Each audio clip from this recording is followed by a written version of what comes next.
Hello and welcome back to the Back of a Van podcast. I'm your host, Charlie Walden, and before I get into today's preview of this episode, I would like to say we are sponsored by Darnley Francis this episode. Darnley creates video effects, video editing, Photoshop, a great editor, so check him out on Twitter, Instagram and Facebook. Today's episode we have Signal 1 Radio's morning radio presenter, Elliot Holman. Elliot's an absolute gen. It was an absolute honour meeting him. There's some great stories in here about meeting One Direction, meeting Sigala and Ibiza for an interview, being friends with some of these celebrities, some cool stories, what it's like coming up as a breakfast presenter, and also a big show of his and a very good show for any MLS fans out there, MLS UK Show, and how that came about and how that grew to be as big as it is. And also why he's been at Signal 1 Radio for so long. He's been there for, I think, nearly 10 years now, so there's some great stories in there. Do not miss this one. Elliot, thanks again, mate. It was an absolute honour to have you on. Enjoy the podcast and send feedback.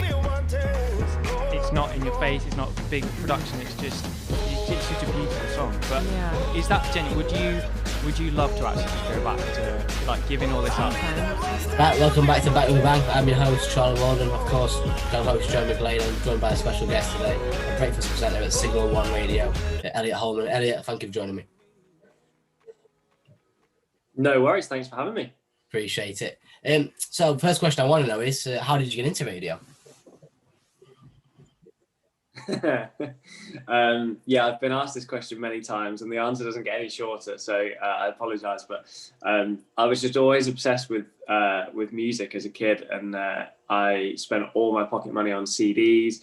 I remember we'd go on a shopping trip into town, and on the way back I'd ask if we could drive past the radio station, and you can't see anything. It's the most pointless thing ever. You can't see a thing. It's just a building. But I was just obsessed with sort of being there and listening and knowing that it was coming from there. And I don't know where it came from. No one in my family has any history of it whatsoever. But I just always kind of had this obsession. So as soon as I was old enough, I was applying for work experience and internships, etc. And obviously was lucky enough to start in my hometown of Norwich. I worked at a radio station called Radio Broadland, which became Heart. And from then on, the moment I was in the door, that was it. I knew there was nothing else I wanted to do ever. These people just got paid to mess around all day. It was great. What age was it that you actually started applying for internships and obviously apprenticeships and stuff? So when I was in sixth form, so sort of 18, I did media at sixth form, and they kind of had this little collaboration going with a community radio station, really, really small scale, kind of like hospital radio. And essentially just went and did a show, and I won a competition to do a show on this radio station, and I never want to hear it. I'm sure there's a copy of it somewhere, and it must just be awful. I remember it so clearly though, because I got to take my own music. I got to pick my own music, and I turned up with it on CD. And halfway through the song, the first song, one of the producers, I was shaking like a leaf. One of the producers said, "I presume there's no swearing in this." And then I went, "Oh, there is. There's a lot of swearing in this." And I had to live edit it. I was pulling the faders down at the right moments on the songs.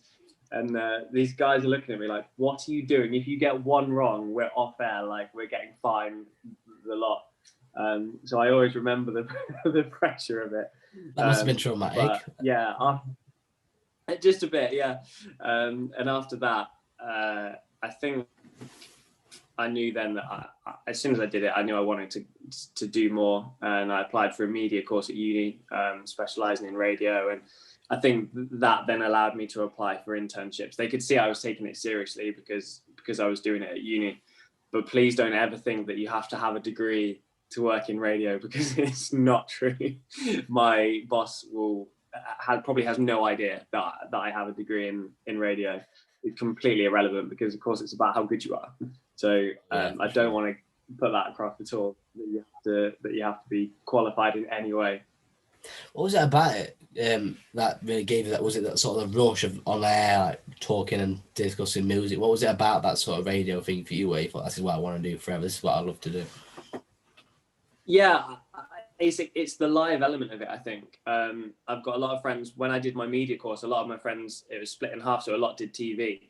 And a producer that I went on to work with and still continue to work with now did a TV course as well as radio. And I don't know, it was all pre-recorded, and there didn't seem any pressure. They'd mess up and like do it again. And of course, it's still really difficult. Doing stuff to camera it is never easy. But the actual bug of the live buzz really got me. I think that's what it is. And I spent a couple of weeks working at Radio Broadland in Norwich, and I just saw that. I sat next to the newsreader, and she had 58 minutes of preparing, but then and it was chilled, and she was laughing and joking, but then if she went in the news booth and got it wrong on that live bulletin, like it was all over, you know. So I loved that, and but I always wanted to present, always wanted to present, but opportunities even 10 years ago, 12 years ago were so scarce.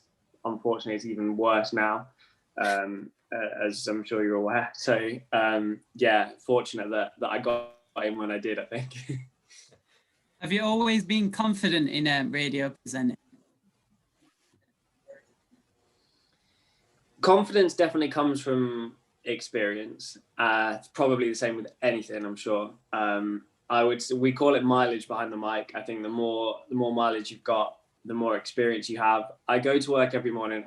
Honestly, on my life, I don't feel a single bit of nerves whatsoever, because I've done it. I don't know how many times I've done it now, you know, hundreds, thousands of times. And so it's just a routine. I'd probably think more about driving my car on the way into work than actually driving the desk once I'm there. It's just something that happens, and you have to feel comfortable and relaxed and natural. But yeah, I think there's definitely kind of an element of nerves when you first start. You just have to ride it out. I've done shows where you can literally hear the tremor in my voice, but it doesn't do you any good. It doesn't do the listeners any good. It's just that experience. There's no substitute for it, unfortunately. There's no fast track. It's volunteering. It's doing internships. It's doing podcasts. It's doing, you know, there's so much. Obviously, I sound so old. There's so much more opportunity now with podcasts and things like that. Even just going live on Instagram, that would petrify me. Yeah, I'll do a radio show to 250,000 people. I don't know what. But yeah, it's strange. It's just what you get used to, isn't it? Yeah, definitely. I feel like any type of journalism, you get nervous, whether that be broadcasting, interviewing. I feel you've always going to have that bit of nerves no matter what. Yeah, sure. I think that the time I've been actually nervous, like, is when I worked on a show in the evenings a couple of years ago. I did it for 5 years, and it was a network show. It was broadcast across loads of local radio stations across the whole country. And the benefit of doing this show that was networked and it was on all these stations is that you could get great guests, because people who were trying to get these artists on radio only had to bring them to one show, and then it got them across the whole country. So we had some amazing guests, and you could wheel in Bruno Mars and I'd be fine. But when it was an artist that I loved growing up that was still knocking around, someone stupid like Busted or, you know, Blue came in once, and I was an absolute mess. But I think because, you know, I'd grown up listening to this music, and that's what I wanted to play on the radio, and then all of a sudden they were here. That's the only time that I've been really, really nervous. And no matter how confident you are and relaxed you are in that studio that you've used 100 times, when some of your heroes, I mean, I wouldn't say Busted are my heroes, but you know what I mean, when somebody you look up to, sort of thing. You've got a lot of respect for is Sal. It's different. It's very different, yeah. You mentioned earlier as well with sort of experience and volunteer work. Do you think, how important do you think that is coming up as an aspiring, maybe just radio presenter or even like journalist, something like that, to get that work experience and volunteer working to show a passion for the subject? I'm always really willing to help people. We've had, I've been at Signal One for 7 years, and we've had numerous people come in and do work experience, because I always want to give back. Someone helped me, and I always want to help them. If I can speak really honestly and really frankly, so many people these days don't want to do the work. they're not interested. I've had people in for a day, and I wouldn't say boo to a goose, and I hate awkward situations and stuff, but I've had to just be cutthroat and say, I'm sorry, but like, either, you know, let's really be invested in this and work. There's so many people that want to be where you are right now, and you're wasting it. Like, so many people just don't want to do the work that, you know, they're not getting paid. And I know it's rubbish, because I did it for 4, 5, 6 years, not getting paid. I had to have 3 or 4 jobs, but all I wanted to do was sit in that studio and not get paid, you know. I think there is definitely opportunities for people who really want to work hard. And my biggest advice is, having seen it day to day, is really be that one that will work hard, will push, will do anything, because everyone I know who works in radio had to do that. I don't know anyone who just sort of stumbled upon it, aside from, you know, some celebrities who are being paid a fortune to do a radio show. Anyone who's grown up really wanting to do it has had to go through that really hard work, and unfortunately there is no shortcut. So you know, it's quite frank, it's quite to the point, but that work's got to be done, and you have to impress someone. Otherwise, you're just always going to be the outsider. And I think a lot of people maybe haven't been told that, and that's why I feel really strongly about, you know, however it makes me sound, you have to be real and you have to be honest. That's the situation. It comes with so much hard work and so much drive.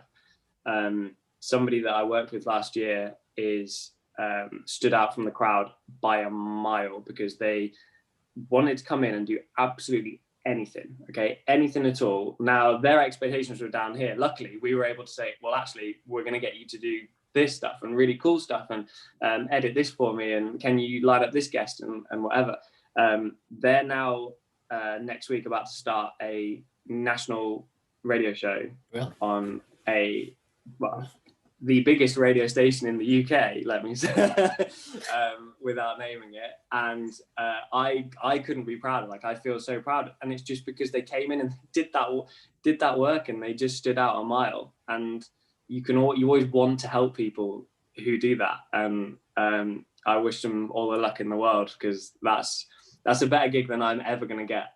And I just think I feel so proud that they've just gone and smashed it.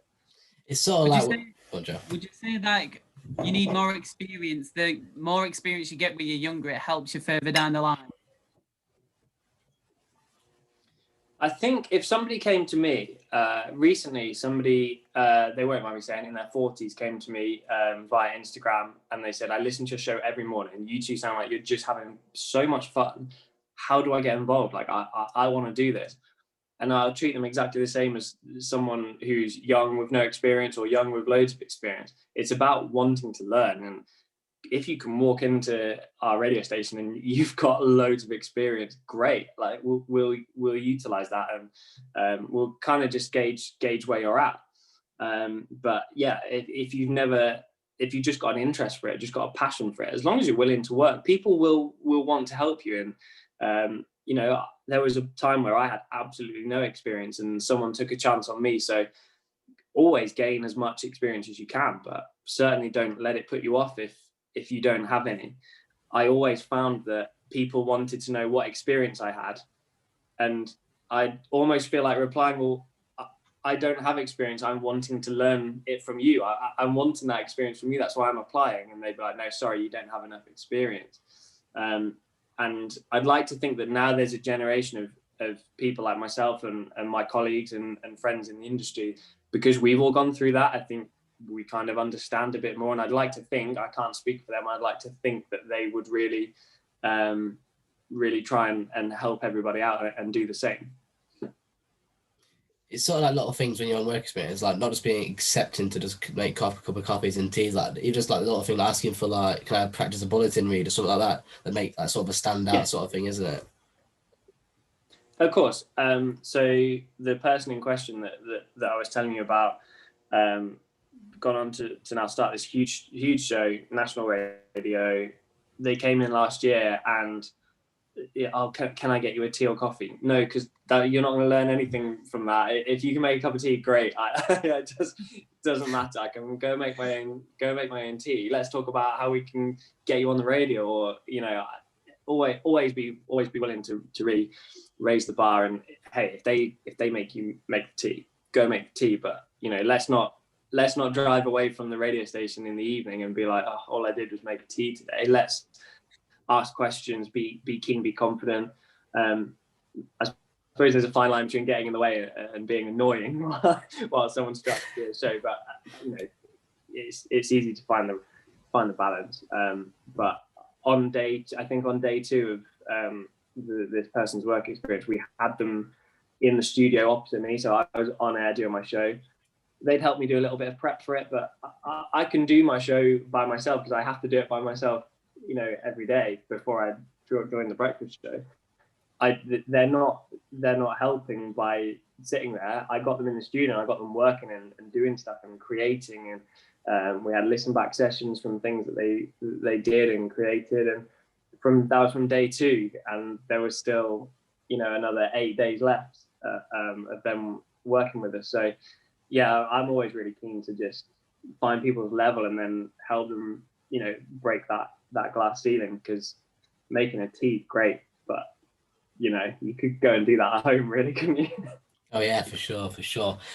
Just on when you doing work experience and stuff, when you was obviously starting your volunteer bits, what's some of the best piece of advice you received from people you were working with and stuff, and people you were learning off and shadowing? I think it's really important to make mistakes. I've never told this story in public before, but when I was on an internship, so not my work experience, but work experience, I did 5 days, just got my head down, and honestly, I worked really hard.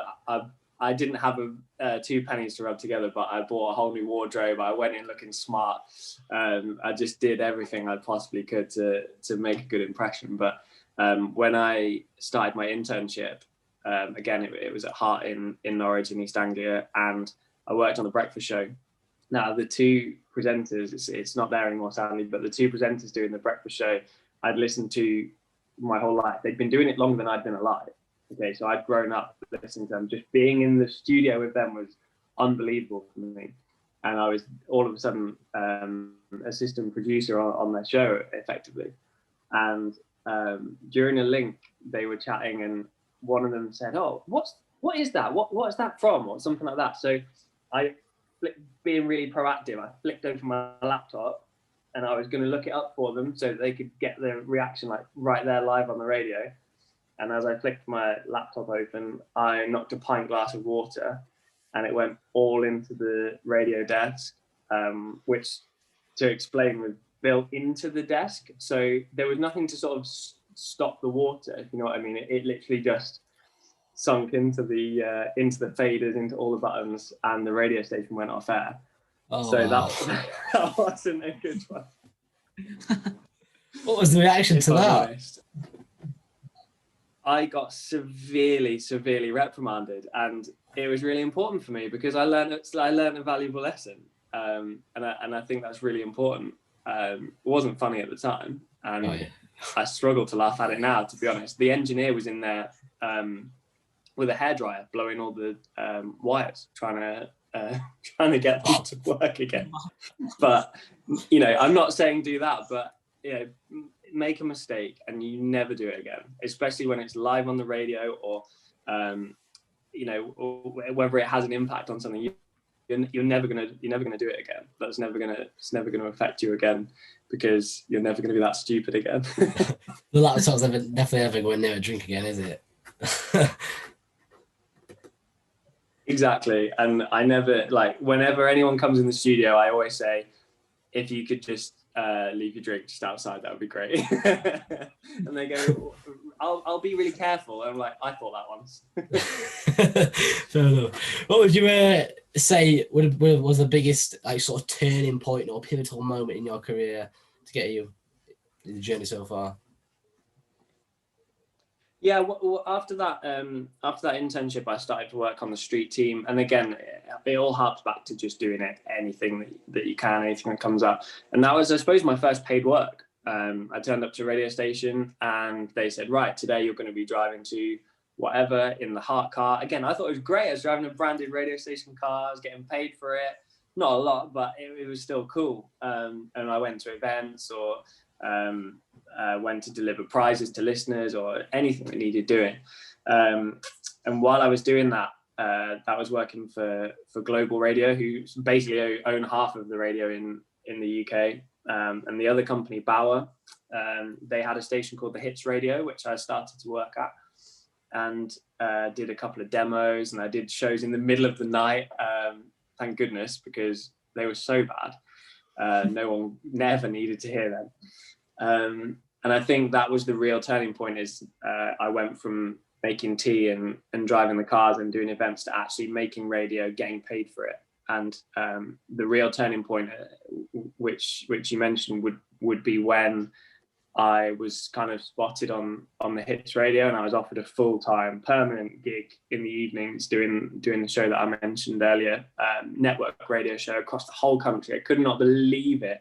Got the call on my birthday of all days, and Terry Underhill, who was the group program director for a group of stations across the whole of the UK, called me and said, I've heard you, I think you're great. We'd like to offer you this evening show. When can you move up here? And that was it. And that it was based at Signal One. I'm still there now. I've done different shows, but I'm still there now. And I think that's the moment. That was the pivotal moment, and it just comes from all that hard work, years of it. And as I said before, there's rarely a substitute for that. But that feeling is amazing when it finally comes. Oh yeah, for sure. What was it? Just hard work enough. Yeah, hard work. Sorry, guys. So like hard work pays off sort of thing, isn't it? You put all your dedication into it, you've done all the interns, the work experience, different places, there was mucked in with it, even with that, the graveyard, as they say, the graveyard show, you did that. Hard work pays off. And I think it's when it's something Completely. you do it more and more because you want to get better at it and you want to do it for the rest of your life. Yeah, the moment that you're getting paid what I would describe as a good wage for it, and you're on, I was suddenly doing this show across the whole country. It was on The Wave in Wales, it was on Peak FM in Derbyshire, it was on Signal One, across the whole country. And I sat there and I just took it all in on my first night and thought, people are actually listening to this. Like, I need to be doing the best job I possibly can. And I never, there's no right or wrong way. If you want to rock up 5 minutes before your show and it's going to be amazing, great. I honestly spent, or ask anybody at Signal One, it drove them mad. I would be in there in the morning and I'd spend all morning there, all afternoon, all evening, prepping, doing interviews, whatever. And I knew at that moment, I think it was kind of like a mental thing. I knew that then at 7 o'clock when I sat down to start my show, nothing could really go wrong. I had so much prep, I had so much content, some bits pre-recorded with artists or whatever. I kind of, that was that feeling that we talked about earlier, just being relaxed, being confident, because I couldn't have prepared any more. And consistently, I was just there all day, every day, driving people mad. But it does feel like it does make a difference. Everyone's different, but for me, it really made a difference. And now I'm on breakfast. It's kind of the opposite. I have to spend all day sort of prepping, but when you wake up, it's like, right, get to work, go. Very, very different. So your first like nationwide show went through to Peak FM, did it, Derbyshire? Yeah, I did, yeah. So that explains that. I knew I'd heard your voice before. Like, I followed your MLS show and stuff. I knew I'd heard your voice before on the radio, and I wasn't sure if it was a different radio show, but now I realise it's Peak FM, so yeah, I've heard you on the radio a lot before. Yeah, so it was the evening show on Peak FM, and I think 12 other stations from Liverpool down to Birmingham. And then I randomly did like Sunday afternoons and picked up random gigs here and there. But yeah, now I'm just on Signal One, just local show, which is actually the first time I've really done it, and I absolutely love it. What was it sort of like, that first like nationwide show? What was it sort of like turning up to that? I know it's obviously said well prepared, but what was there any like sort of nerves and stuff? I know it's well prepared and stuff, but any like nerves to go on the radio and think, I listen to people, people listen to this? Yeah, No, honestly, so nervous.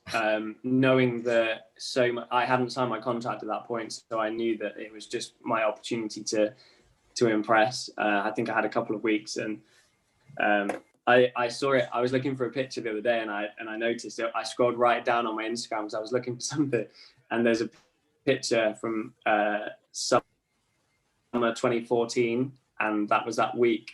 And there's a picture of me sat there, and it's like a screen that controls all these numerous radio stations across the country. And I just remember sitting there looking at that, going, "Wow!" I speak, and I could see the levels moving, the volume levels moving on all these stations at once, and I was like, "Yeah, this is real now." There's a lot of trust, though, in it, to put in someone, obviously, to run like a nationwide show. So you must have really felt privileged to have that trust put in you by a station. Yeah, and I think, again, it's about knowing, appreciating that. So I knew I was ready because I'd done all of this volunteering and intern work, and don't get me wrong, I had a lot to improve on, and when I listen back, it's awful, absolutely awful. But I think now, you know, once you sit there and you think, right, well, I've put the work in, so let's go and earn this, you know, let's cement this. Really, obviously, eternally grateful. Someone's always got to give you that first opportunity, and that's the key. I think that's always gonna happen, no matter who you are. Chris Moyles started at Signal One, and he would have had his first show at Signal One. And I know he's very fond of the takeaway next door, which is delightful, I can confirm.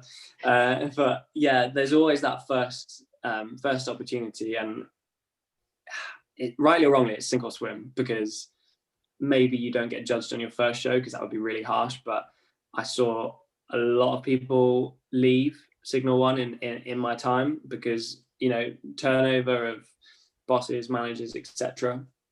And if you're not up to scratch, if the boss spots that you're just turning up and not really bothering, I learned very quickly there's so many people that want to jump in your seat, and you have to just be really on your game, 24/7, working really, really hard. And I know for a fact there's no one at Signal One now that was there when I started. That's the brutal reality of it. And I've been extremely lucky in that. In fact, I'd probably say in 2017 there probably wasn't anybody that was working there when I started. And that's not because of the radio station or the people running it. That's just that's the industry as a whole. That's how it works. It's fast-paced, it moves. I had to adapt, moving from show to show, and you know, you have to move, kind of roll with the punches. And you know, the likelihood is if you're not, you know, keeping it fresh, working hard, showing how dedicated you are, you rarely make the cut, unfortunately. But that's that ultimately brings the best outcome for the listeners. If you're too relaxed, or, you know, not bothering, phoning it in as we call it, then the listeners aren't being entertained either. So, you know, it's best for everyone if you make that change. So yeah, I've seen a lot of changes, and it will happen to me one day. It could happen to me tomorrow. I'm okay with that. I just think make sure you have no regrets, because if you leave a role, whether it's on air, off air, in any job, in any industry, let's leave with no regrets. Let's not think, yeah, I probably should have tried a bit harder. Yeah, definitely. When you've been analysing your sort of radio shows and looking back on shows and looking what you did well, what would you say the biggest critique you've made and adjusted to as your shows have gone on? When I first started, I listened back, and I think this is quite natural, and this is everybody, whether they work in media or not, when they hear their voice back, they're really amazed. They're like, well, that's not me. And of course, your voice sounds different to everybody else than it does to you. Some people, it takes them 50 years to learn that. My mum recorded something for me and to put out on the radio as a joke, and I played it, and she went, "What did you do to it?" Nothing. That's your voice. That's how we hear your voice. So I think learning to accept that is the first thing.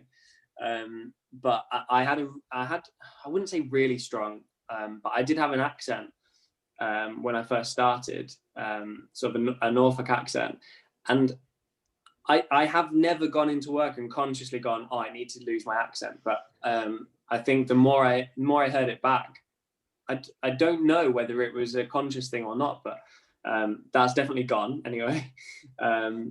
And I think that was the first thing, just working on your voice, sounding confident, like we touched on earlier. I could tell that I was nervous, and you have to, at the start, you're always going to be nervous. You just pretend that you're not. You can hear it in someone's voice straight away. So I think there was a lot of work on my voice. No one told me to. I think being self-aware is really important. But yeah, and actually doing different styles. So the evening show that I did was very celeb focused, music news, gossip, brand new music. Capital is obviously like a UK wide brand that's easy to draw a comparison with. New music, fast paced, in your face. And then I got put on Sunday afternoons, and it was supposed to be like dead chilled and kind of like a heart radio show for adults 35 to 45, for example, who were just taking the kids in the car to football practice or popping to B&Q on the weekends. And it was a completely different vibe, and learning to listening back is just so important. As much as you hate it, you have to kind of really gauge where you're at and where you can improve. And we do it every single day. Even now, myself and my co-host Matilda, we listen back every single day, whether it be just ourselves or with a boss or a senior figure within the group. And it never gets easy. Sometimes you've done they choose a time, so you have no control over it, and they'll go, right, we're going to listen to the 8:10 this morning. Now 8:10, supposedly according to radio figures, is like the peak times when the most people are listening. Kids are in the car on their way to school, people are on their way to work. 8:10, it's the big crescendo, it's what should be perfect. So if they say, right, we're going to listen to 8:10, you're like, yeah, it went great today. It was good today. So always, important that you plan your show around that crescendo moment, and also then appreciate that probably going to be listened back to, and everything's performance based. Whether it's your new contract, everything surrounding you is about those listen backs, where you might learn something, you might feel great about something. Hopefully you're getting more positive feedback than negative. That's just all you've got to strive for. Yeah, definitely. Have you ever had that one song on the radio what you've always had to play and it's kind of got on your nerves? Has that ever happened to you? I've just been having that conversation. So currently it's Blinding Lights by The Weeknd. It was released in November 2019, so it's pre-COVID. And whether I've done 3 different radio shows since it was released. And I'm still playing it every day because the audience love it, and that's what it's about. I can't argue with it. Doesn't matter what I think, what I want to play. It's the best when they do music testing. Blinding Lights by The Weeknd still the most successful song in music testing, and so I will happily hit play on it and think, right, well, people want to hear this, and there's nothing worse than a presenter that thinks he's bigger than the station and thinks, no, I'm not playing that. I know better. Oh, you know better than like the 500 grand we spent on music research, do you? No one knows better than the research. Took me a while to learn that, but I work for a station based in Spain called Sugar Radio. It's for English people living out in Spain, and I schedule the music for them, and I do loads of the production. And now it really winds me up if someone changes a song and they think they know better. So I kind of know now as a presenter that it's not the done thing, because whoever's put time and effort into their job as scheduling that playlist, don't annoy them. Don't change the music. I kind of really understand that now. It's so important. We were speaking to a reporter earlier about it, and he was saying it's so important not to make it about yourself, isn't it, when you're doing sort of a show and sort of thing. yeah, it's finding the balance. So myself and Matilda will turn up. Now, it sounds extreme, but the way that the show works at the minute, it's completely down to us, but some stations will like to do a whole hour. So they're 7 till 8 in the morning. They might do one topic. So they'll be like, oh, I went to the shops yesterday. Can you believe I saw this on the shelves? They still sell that. What's the oldest thing you've seen in the shops? Call now. You know, for me, that's kind of like an old style thing. For some stations, it still really works. They've got that audience. Maybe it's an older presenter. I'm quite young to be doing a breakfast show. So maybe an older presenter can really make that work. If you set it up really well, that can really work. We tend to just do each link in the hour is a completely different thing. Have you seen this? It's absolutely bonkers. The link's up on our socials. Go and check it out. Ha ha ha, I'm hilarious. Next, you know, it's like we're just like fast paced, move on. And it's really important to balance that with things from your life. But as you just correctly pointed out, Charlie, is not about making it not all about you. There's a real balance. So I think it's really nice to tell stories from your own life. Finding that really tough at the minute because you can't do anything. But luckily, Matilda is currently pregnant. We announced it on the show last week, and that's given us a whole new topic of things to talk about. But yeah, no one wants to just hear somebody bang on about themselves. There's nothing worse. And you know, whether that's content, music, picking your own songs, just do what you're told. Brilliant. My next question, Elliot, is out of all the years you've had on the radio and stuff and all the experiences, what would you say is your most favourite moment? Wow. Great question. There's individual moments, I think, where there's nothing better than playing like a great, especially when it was new, like playing a great song, knowing it's pumping out on all these stations at once. You've got it turn it loud. I love that. Obviously that happens quite a lot.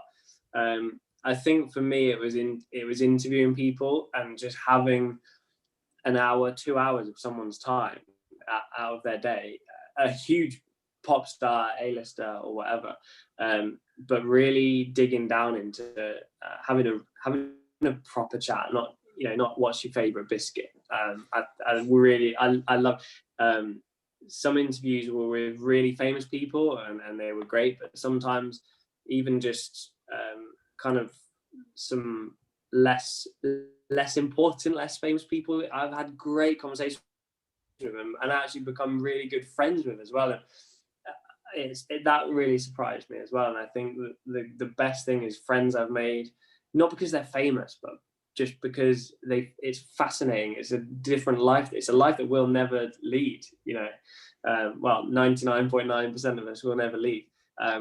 Some of the things that we did for the show, we went to Ibiza, we did a show from Ibiza with Sigala, because I went to school with him randomly. It's crazy.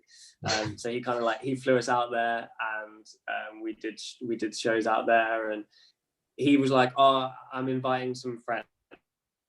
You don't know what to expect." We rocked up, and I was like, I knew every single person there, not knew them personally, but I recognized every single person. I was like, these are your friends. And I think, you know, that's really cool. And if you don't enjoy it, and if you don't milk it, and you don't post it all over your Instagram, what was all the internships and the work experience for? Do you know what I mean? That's not what my job's like day to day. It's not glamorous. It's not, you know, that cool.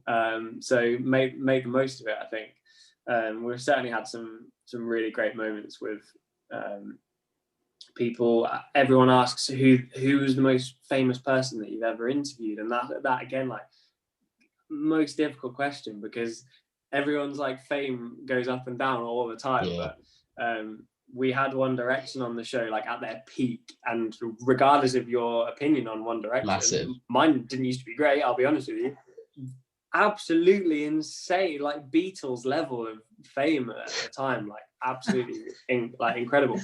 I was put in a taxi from Euston Station in London and taken in the dark, taken to a TV studio. I wasn't allowed my phone. I wasn't allowed to know where I was. So I went and interviewed them in a location that to this day, I don't know where it was, like just so that it couldn't leak to the fans where they were. Like they've done interviews in the middle of the sea so that fans can't get there. They've stayed in hotels on water so that they can like imagine like actually imagine being that famous. That is cool. And so it's not about that name drop that I interviewed One Direction. It's just that whole thing fascinates me. It really does. It really is such an experience. And now I work on the breakfast show, that won't happen. You know, it's just a local radio show, and I won't be interviewing these people. And so it's really nice to look back on. Yeah, well, that is what I was going to ask, is who's your most favourite famous person, like who you've ever interviewed? I think favourite is Craig David, and there's a few reasons. Obviously, he's been around for a long while. When I was a kid, Craig David was already smashing it. But famous or not, I've never met a single person in my life that has made more time for me, that has been as nice, been as kind, been as caring. I don't know what the guy, I cannot tell you, is just a legend, the nicest person that you could ever meet. And it became a running joke at work, because like my boss at the time would be like, "Oh, Craig Dave," I don't know whether he'd like it with everyone, whether we just hit it off. Like I was a big fan anyway, so like I feel like the interview went great.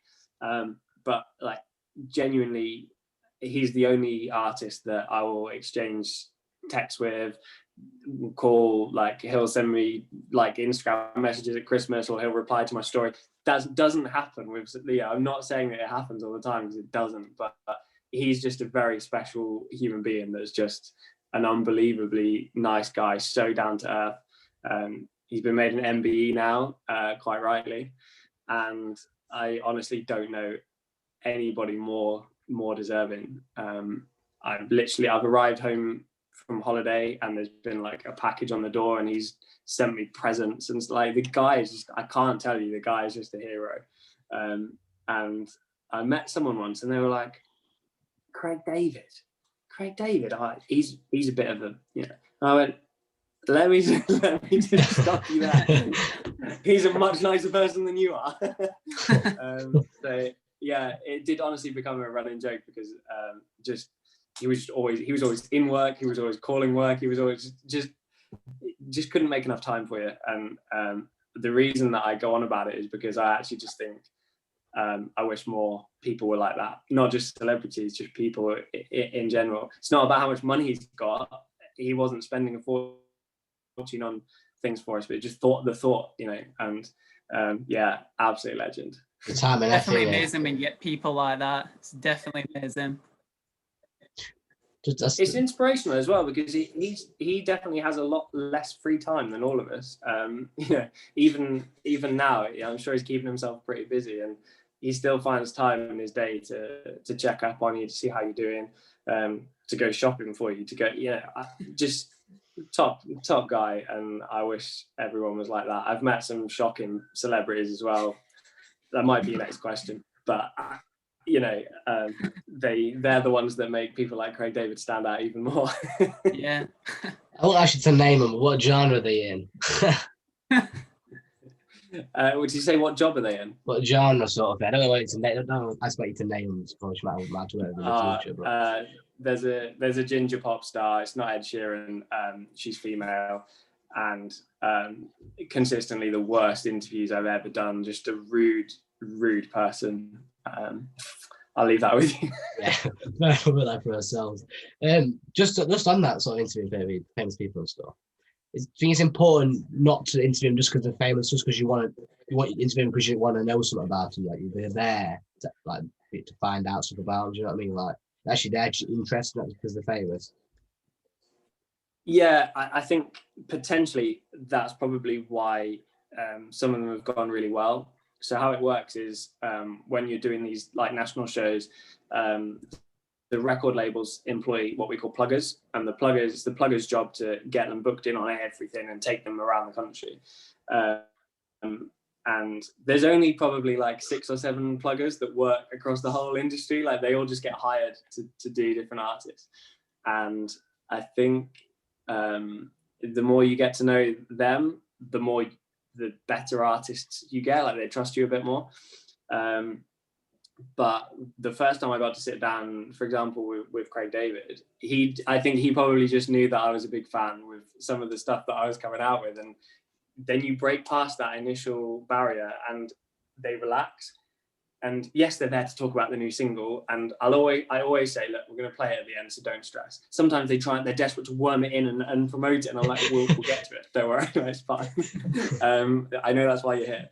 But first, I always just try and treat them like a normal person because they are. Yeah, we've had girl bands in, for example, and they've just stepped off the plane from Australia and they're so tired. They just like, honestly, they won't mind me saying, like, they just look poorly because they're so tired and they don't want to be doing this interview. They're not interested, and so you just have to treat them like a human. We've had like female pop stars in that I'm like, oh, hi, but then they've been really poorly and they've spent 20 minutes in the loo, and you're like, yeah, that is actually a real person. They're on my TV every Saturday night, but actually they're a real person, and they've clearly had a dodgy curry last night. It's just about relating to them as a person, because yes, respect them and maybe put them on a pedestal a little bit, but they'll tell you great stories if you ask them great questions, and they don't want to just answer the same questions all day every day. Sean Dyche, the Burnley manager, famously said this yesterday in the press conference. Ask me a stupid boring question, you get a stupid boring answer. What was the inspiration behind the song? Another radio station has just asked them that, and the one before, and the one before, and the one before. It's nice to mix it up, and I like to think that we kind of did have as much fun as we could in the time that we were doing that show. Has it ever knocked your confidence when a celebrity has been a bit like not giving much away or not as polite? Yeah, you immediately blame yourself and you feel like you did something wrong. And I've had times where I've looked back and gone, I could have done more research. I asked the wrong question, or they've said somewhere previously they hate being asked about that, or the record label said don't ask about that. So sometimes you do blame yourself, but I definitely lost a lot of confidence. One of the first interviews I did, on my first day in 2014, again, it's not about the name dropping, it's just for perspective, okay? So I met Nicole Scherzinger on my first day in the job. She came in and I interviewed her, and I think she was kind of coming back with a solo single at the time.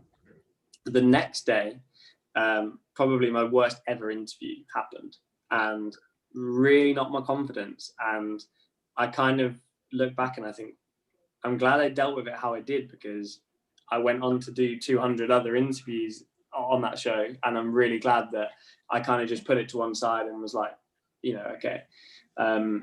The record plugger did apologize afterwards. Clearly just a bad day.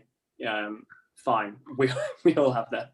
Yeah. And probably thought, I'm never going to meet this person again in my life, so it doesn't matter.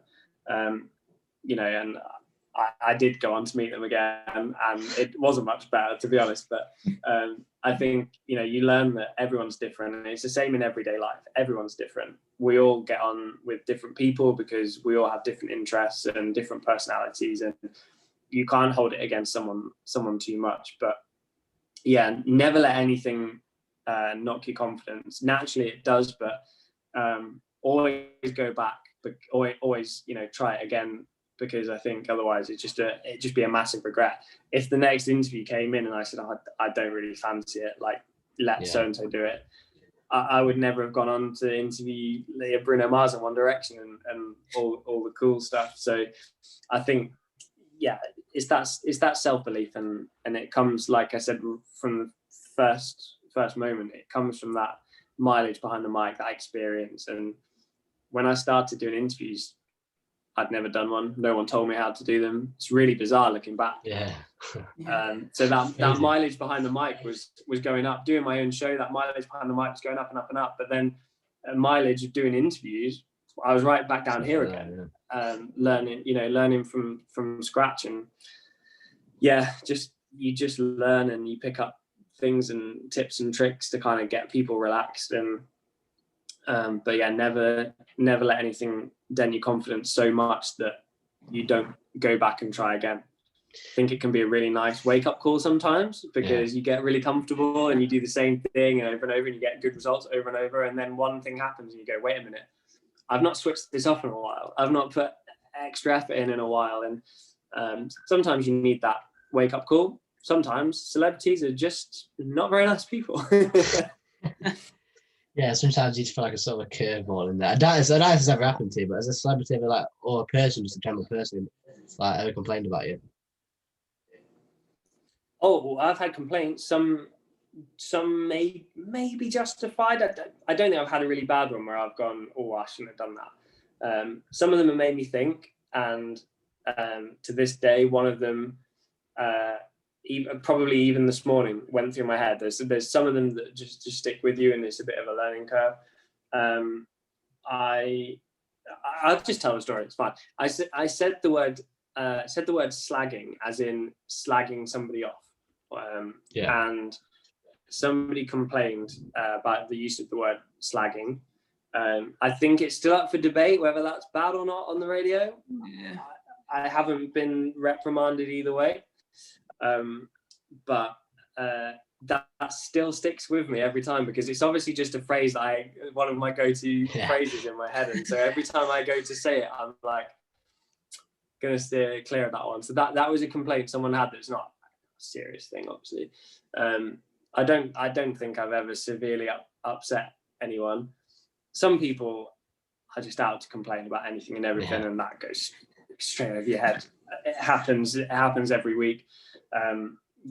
On last Friday, we did a bit on the show about the Queen hiring someone for social media. Like, she's going to have her own social account. We did a little bit of a joke, like, oh, she's going to be doing like, oh, swipe up this Boohoo outfit, discount code, whatever. And obviously, like, I love the Queen. There's no malice towards the Queen. It's just a bit of a laugh. But, someone was offended by that. And you have to just accept that, okay, they found that offensive, and so I'll hold my hands up and I'm sorry. But yeah, it's not about the Queen. It's just a little bit of a joke. But hopefully I don't get in trouble by now repeating that again. So, sorry if you're offended. But yeah, there's different levels of which people are offended, and if you don't get any complaints at all, I feel like you're being too middle of the road. You're playing it too safe. Yeah, that's brilliant. Just before we move on to the MLS show, if I was to ask you now, 14 years old, I want to get into the radio, what's the biggest piece of advice you'd give me? What would it be? For the podcast, or just getting into radio, or journalism, whatever you want to. Okay.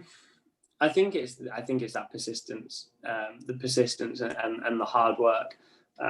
Doing the MLS UK show is just a passion project, and it's so easy to do something when you're passionate about it. Anyone that started a podcast knows it always seems a great idea. Then you do your first couple of episodes, you're like, oh, what should we do on the next one? And it starts to run a bit thin. And then the second year is where most podcasts fail, and the radio is easy. I get paid to turn up and go there. And I think with the podcast, it's a different kettle of fish, because it's a passion project and I'm having to make time for it and create content for it.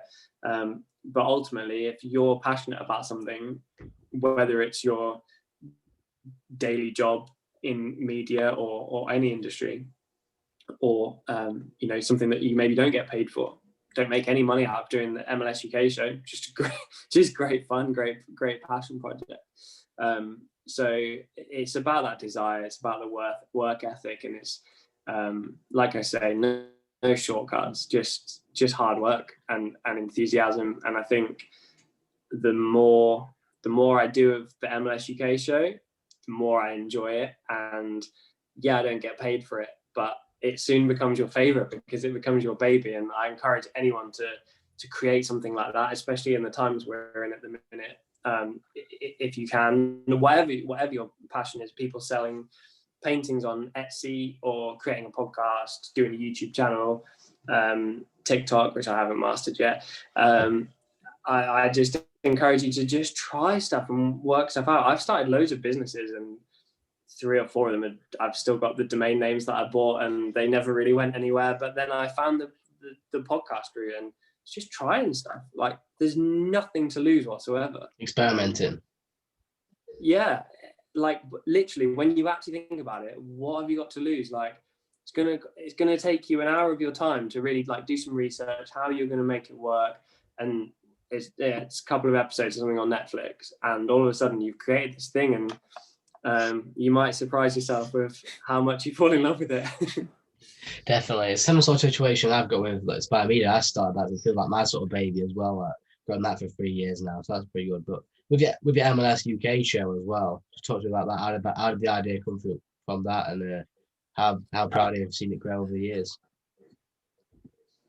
Well, it stems from the evening radio show that I was doing. I'd finish at 10 o'clock. I'd drive home. So it'd be about 11 o'clock by the time I'd sit down and stupidly have my dinner or whatever. And my girlfriend would be upstairs in bed. She's a teacher, so she was getting up at 7 o'clock every morning.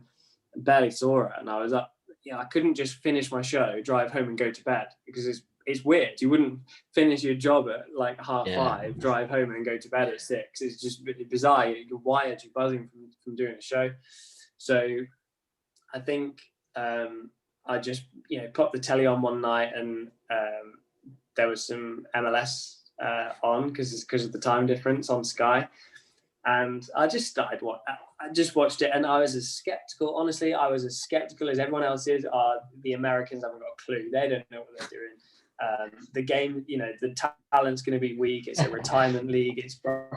And that didn't change from watching the first game. That I'll be honest, that didn't change at all. But I still went back because I was intrigued and I was fascinated.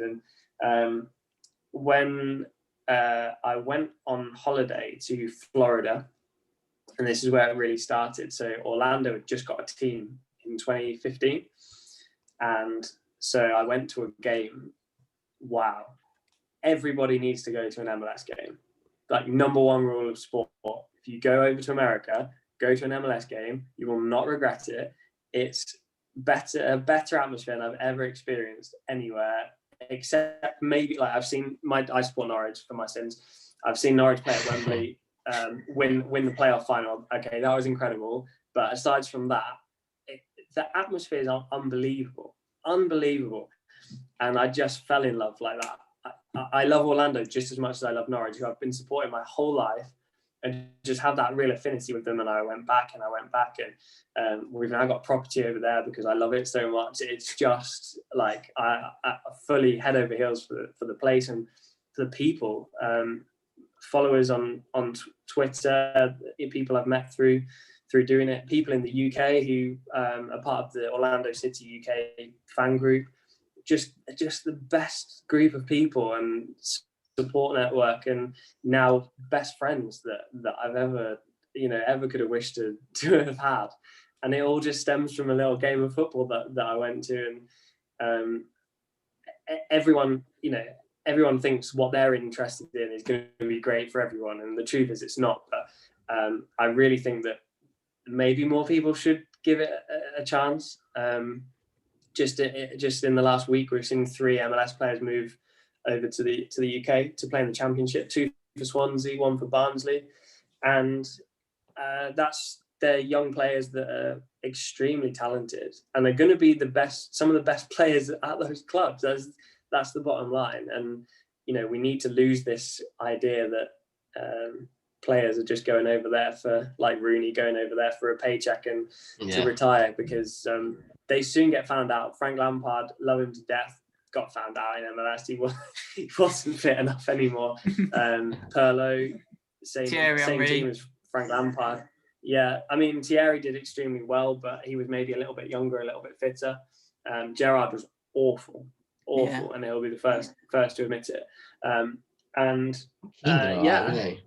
Keane, the Beckham did okay, didn't they, over in MLS? Zlatan did really well as well, but that's Zlatan. So Orlando have got Nani at the minute, and the guy's a machine for his age. Wow, like I'll never be that fit in my life. It's unbelievable. And yeah, so the perception's slowly changing, but these players coming over for these short-term loans is going to be really key, I think, because they've got a lot to prove, rightly or wrongly. We don't like American soccer, and so it's time for them to prove people wrong. I've been converted, and there's millions still left to be persuaded. And I literally just tweeted this out just before we started this conversation, because some of the Americans were getting disheartened because the Barnsley fans, weren't impressed with signing a player from MLS, and there was a lot of derogatory tweets. And I just said, look, it's going to take time. This is what the podcast is all about. It's raising that awareness of MLS over here. So many people are falling in love with it as a second league, picking a second team. Those teams are never going to play your team that you love so much over here. So there's no danger in it. I think there's a lot of work to be done, but we're certainly on the right path, and it's improved tenfold in the last few years. The opinion of MLS over here is changing, and the talent in MLS is getting a lot better, a lot stronger as well, and definitely on a really, really good path. And certainly, while people think it's terrible, it's easily championship level. There's teams that would turn over championship sides. I'd love to see it one day. Is there no way they can do that? They don't enter the Champions League or anything like that, do they? Nah, because it's not in Europe, is it? So they can't. They have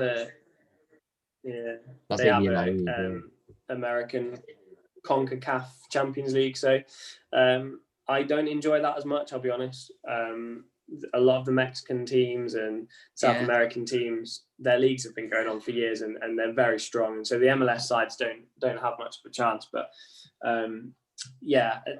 I'd like to see more of a crossover. I know there's often like teams go over to America for friendlies and stuff, but I genuinely believe there's some really strong teams that would give championship sides a problem. And actually, some of the teams in the Premier League this year are so bad. I think I'll probably include them in that as well. What do you see? I think it's the same as American-wise, because I only recently got into basketball, and when Europeans go over to America to play basketball, they're probably skeptical of like, oh, these aren't that good, they shouldn't be playing in this league and that. But it's the same as the MLS players coming over to England to play. You've just got to give them time. And one of the basketball players is from Slovenia, and now he's one of the best in NBA. So it's like, you've just got to give him time. Yeah, I mean, the prime example currently is Almiron at Newcastle. Came from Atlanta now. He ran that league. He absolutely, his pace on a counter attack. They just sit. Yeah, exactly. They'd sit back and then they just wait for that moment to counter. I mean, he's rapid. He'd find Martinez. It was a goal, 9 times out of 10 goal. And he came to Newcastle, and I was asked to go on a few Newcastle podcasts, and I was like, you're going to be amazed. You're going to be blown away by this guy. And of course, it just didn't happen. And it took time for him to settle over here. But now, like, Steve Bruce has found a position for him. It's really, really working for him. Hopefully, it'll pay off a little bit more for the team. But they've got some serious pace in that side, and that works for him. That full attacking, pace that when the team adopts a counter-attacking style, it really, really works. And it can just take time. I don't know how these short-term loans to the Championship are going to go. I don't know if they're long enough for them to even have an impact. 2 of them are playing against my team tomorrow night, so we'll find out. But I look forward to it. But yeah, I think it's just what we're doing is just about raising the awareness and trying to change that perception a little bit. I think Americans prefer going over to European teams such as Germany, as we've seen with Pulisic and the new Borussia Dortmund player, and obviously the McKinnon, I think, at Schalke now is that Juventus prefer them sort of teams, don't they? And then they'll move on. Yeah, they struggle with work permits. So it's difficult unless they've played for the national team a lot. It's difficult for them to get a work permit in England, or Wales, I should say. So probably the best example is Alphonso Davies at Bayern Munich. Unbelievable player, came through the Vancouver system, and honestly, like that this is what I'm talking about. I could give you 10 more just like him. You know, it's happening. MLS is really moving. Players are spending more time playing first team football than the likes of the Chelsea players who until recently were loaned out. You know, they're playing first team football. They're made to be important, and they're made that sink or swim happens really early. And I think that's really important. And the homegrown aspect is going to be so crucial for the national team. United States famously never been great, never been a strong side, but the clubs now have to play so many homegrown players in every game, and so they're bringing them through, they're giving them a chance, and it's only making them better and better. And they played a game the other night, and I think they scored 9 goals or something crazy. Like, you know, they're going to be a bigger force in the next few World Cups, and definitely one to watch because they're producing some unbelievable players. Yeah, I'm excited. You already see like the women's American team. They won the last one, didn't they? They were amazing. Yeah. So they're slowly, like you say, are coming up. It makes me want to watch MLS now. Good, that's the idea. Yeah, the female game is over there, is a lot further ahead, and in terms of experience, and I'm really excited for the men to kind of catch up to that. And I know it's completely the opposite way around here. I actually love watching women's football over here, but there's a long way to go, not in terms of talent, in terms of everybody accepting it's a thing, first of all. Yeah, and so yeah, over there the women's teams. I've been to watch Orlando Pride, the Orlando women's team. They're treated exactly the same on the outside of the stadium. 2 badges, like equal. Everything's equal. They use the same change rooms. They use the same front office, same people, directors. It's all one team. It's all one club, and the academy as well. And I think we're a long way from that over here, and it's something that we really need to learn from, because you know, equality in every aspect of life is so important. And you know, the Women's World Cup, I think, was absolutely brilliant to watch. I loved it, and I know my fiance really got into it, and I'm really pleased that she got into it. And I think it inspired a lot of young girls as well, which is great. It's not all about you know, taking your lad to football training at 6 years old. You know, let's get the girls involved as well. Exactly, yeah. Like I can see the massive difference, like from the UK, because the league we're in, Sheffield FC Women, because I do the media for them. But we play Fylde and stuff, and like Fylde have got like only a small ground, but they don't. The men's team don't let the women's team play. Is that crazy to me? That's like, you think they should sort of share that. It's only a small ground, like with the sort of smaller teams. So you thought they'd share out the ground, but even they don't. It's crazy to me. Yeah, no, I think it's in America. Maybe it's different because the women are also bringing in a lot of money in sponsorship. So maybe that is different. But you know, there's a huge deal with Nike. MLS uses Adidas, but there's a huge deal with Nike for the women's league. And the club shares the shirt sponsor with both the men and the women. And yeah, there's certainly a real rounded, wholesome feel to it over there. And here it kind of just feels a bit disjointed.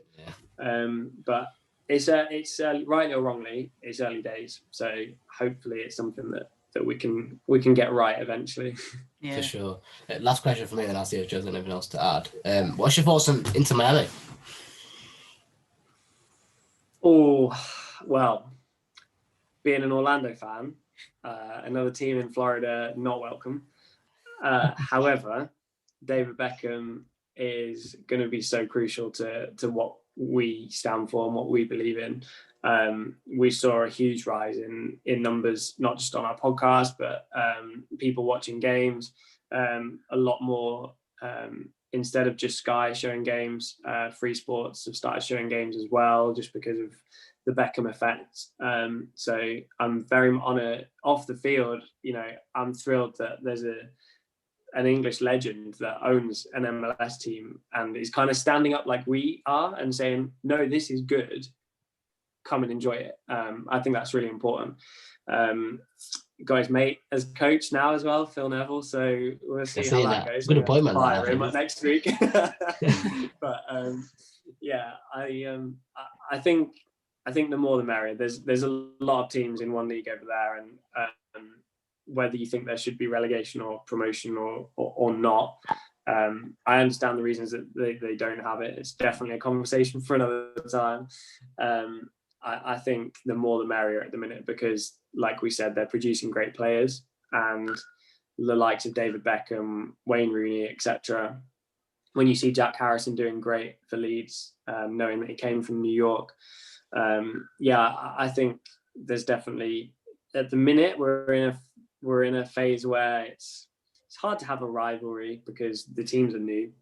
And you can't manufacture it for me. The league try to, and I get why they do, but it feels very sort of like WWE to me.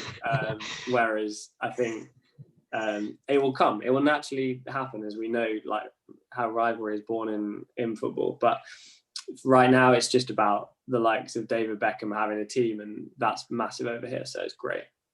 Definitely. Found one more final question from me. What are your thoughts on Phil Neville as a coach? Obviously, he did pretty well with England women, I thought. Yeah, look, I think I'm interested to see. I think this will be a really nice way of gauging his credentials, because MLS is a tough league, not just because of the level of ability, but there's a lot of factors. If anyone's into Football Manager, try doing a save with an MLS team. The rules are mad, absolutely mad. So he's going to have a lot to get his head around. Obviously, David's had a year of it, and he played for LA Galaxy in 2007. So he's well aware of how it all goes down. But for a new manager who's only worked in England to go over there, I actually really think there's a lot to get your head around before you even start picking your team, because it's just so different. But I'm pleased for him. Again, like I say, the more Brit crossover we have, the better. And I actually think they as a team could benefit from just stripping everything back. Sometimes tactically you can be wide of the mark just from trying too much. Too much going on. Sometimes strip it all back, bit of consistency. I think that's definitely what Miami needs, because there was just a lot going on. It's just a lot happening, and someone like Phil Neville is going to be very good at just getting the basics right, even if he goes to a 4-4-2 just to get underway and just kind of play it simple, play it straight, and then take it from there. But yeah, I'm pleased for him. Always good to see an Englishman getting involved over there. Definitely bring some more eyes. I think Inter Milan will be the team that breaks, because obviously David Beckham will have them connections with players. I mean, he's already got Gonzalo Higuain and Matuidi, so it'll just be a couple more, let's 2 more years, and there'll be some other superstars over there. I think that'll be the staple of the league for the English fans then, European. Yeah, I agree. They do have rulings over how many sort of big players you can have.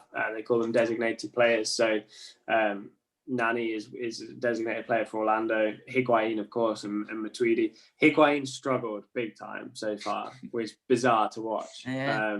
Couldn't hit a barn door. Same with Chicharito, who's playing at LA. You'd think he'd absolutely walk it. Really struggled. Yeah. Just can't score. And so once you go all out on that, using one of your 3 designated player spots on a player like that, and then they're not performing, you're in trouble. So that's why ultimately Miami didn't do well last year. It's because those slots, they're always going to be the superstar team, because they've got that perception, and the way that Miami is as a city, even off the field, away from football. They're always going to want those big stars. They're talking about Messi. It'll never happen. Talking about Ronaldo, it's not going to happen. The money's not there. But I think you have to use those spots really, really wisely. We've seen them go, like I touched on, Lampard, Gerrard. They weren't the right picks. They were right picks to sell names on jerseys, but we've seen a lot of players go over there and just not really be able to make an impact. And I think that speaks volumes about the level. You come from the Premier League and try and play in MLS and you can't do it. I think actually that proves quite a lot in itself. Definitely. The only one I can think of is Latam off the bat, but again, like, he's just built differently in it, so yeah, sure. Completely. Anything else to add, Joe? No, that's it. Thank you. Well, Elliot, it's been an absolute pleasure. I've really enjoyed this. Really enjoyed getting to know your journey and MLS UK show. I really wanted to know more about that, and it's been an honour. I really thank you for your time. It's been fantastic. No, it's absolute pleasure. I hope it helps. If it helps one person, then I'm happy. So thanks very much.